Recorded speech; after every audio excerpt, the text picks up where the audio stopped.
Okay, now we're moving to something different. This is definitely straight from statistics. Everything else was just sort of R, except for a few things like the mean and standard deviation. But here we're talking about forming a confidence interval for a mean. So you need to know what that means, and you can look it up and read about it somewhere on the internet. But basically what it means is we have a big population, and we're going to take a sample of that population because we don't want to look at everyone in the population. It's too much of a task. So we're going to take a sample. For example, we're trying to figure out the average number of hours that all the students at our school sleep per night, and we don't want to ask everybody, so we just take a sample of, say, 50 or 100 students. And we get the mean in our sample, so maybe the mean is 7.5 hours for our 50 students in our sample. And then we say, okay, well, that's a kind of representation of the whole school. So we can say, or we might say, that this mean average number of hours that people sleep at all people in the university, the mean average is 7.5. Of course, that's not necessarily exactly right. So we want to say, okay, it's 7.5 plus or minus something. And that's what we mean here by forming a confidence interval. So we want to say plus or minus how much.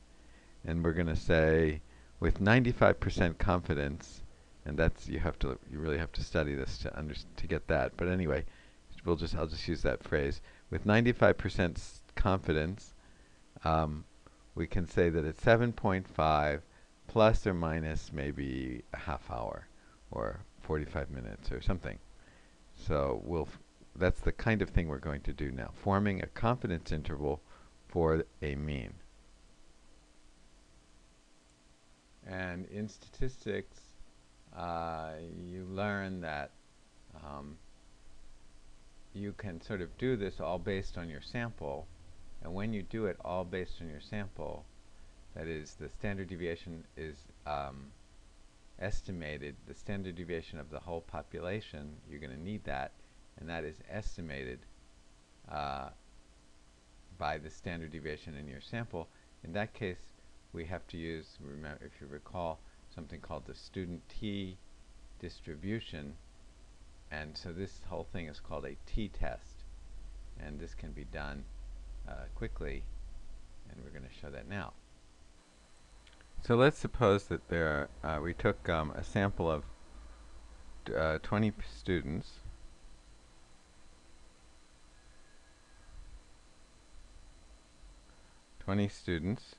and we asked them how many hours they slept, and we have that file.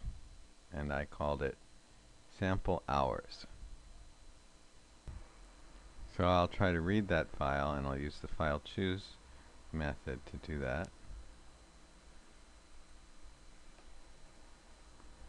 And sample hours is here. A little bit slow for some reason, my computer. Okay, so it read it. And just to remind you about reading it this way, you can actually put in the path. But this is going to give me an error, I think. Yeah, because I don't know, we have to put in double. I think we have to escape these or something like that. So we have to put it like this.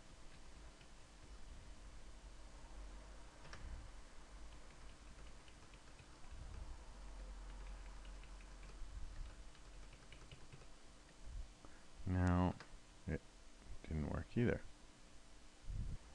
So I have to add in this. I forgot to add in the name of the file. I put in the path. Let's see if this works. Yeah. So that worked. And let's just see.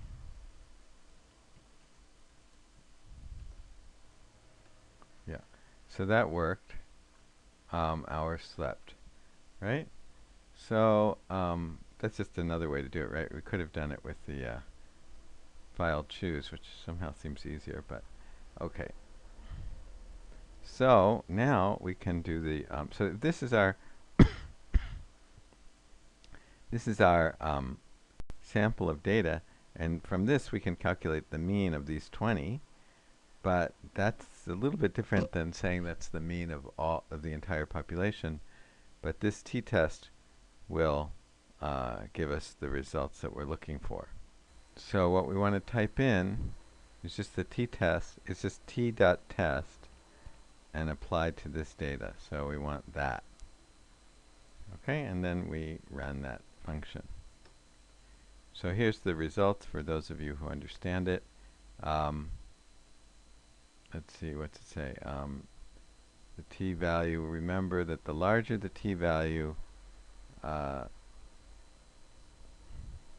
the better the higher the confidence.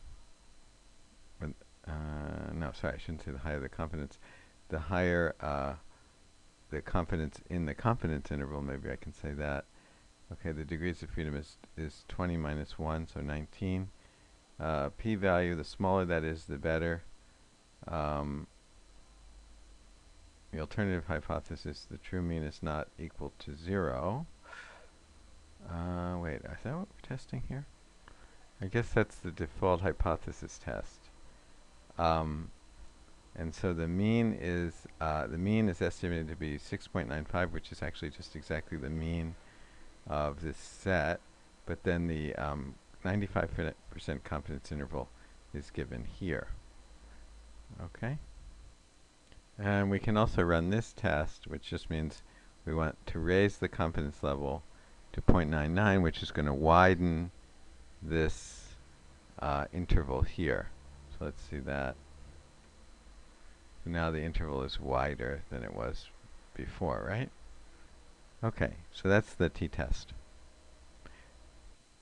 And just to review about the statistics, remember, if your sample size n is small, the underlying population must be normally distributed for there to be a meaningful confidence interval. A good rule of thumb is that small means n is less than 30.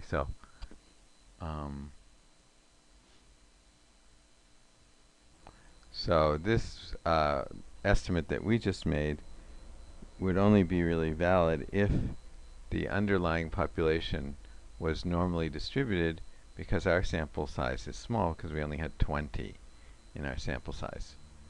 Okay, so we'd have to, in order to say that the confidence interval that we got was valid, we'd have to assume that the population of the number of hours that people sleep